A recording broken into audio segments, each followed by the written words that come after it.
Camera, 108 megapixels.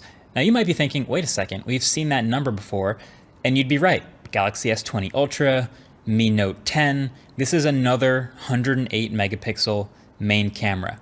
And for the most part, it's pretty similar to Samsung's camera. Matter of fact, the colors are quite nice, and the shots are very detailed as you'd expect. Dynamic range is nice with auto HDR as well, and it's spitting out 27 megapixel photos by default, and basically if you give it a little light, you get good shots.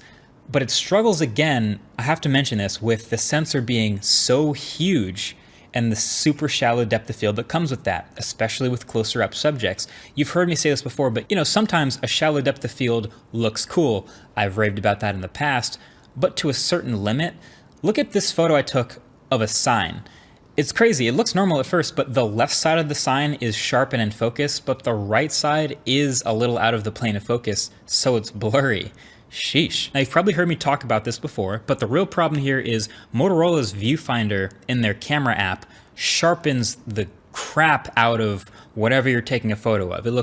It's like cranked to 100, like that Lightroom clarity filter, or if you just turn sharpness all the way up, it looks like an effect. So the sharpness is exaggerated literally to a point where you can't actually tell looking through the viewfinder if you're nailing focus or not. I took shots like this by pointing and shooting, thinking focus was fine because it was sharp in the viewfinder, but then when I looked at the picture closely and I saw what happened, I had to take it again. And this happened multiple times. Here's a screenshot of the viewfinder of what I'm seeing, and then the photo that I got. And again, when you zoom in a bit, you realize it's a bit out of focus and you have to actually look at the photo to realize and take another picture. You can legitimately actually miss focus if you don't check. Motorola, why are you sharpening the viewfinder this much? You have a good camera, tone it down, relax,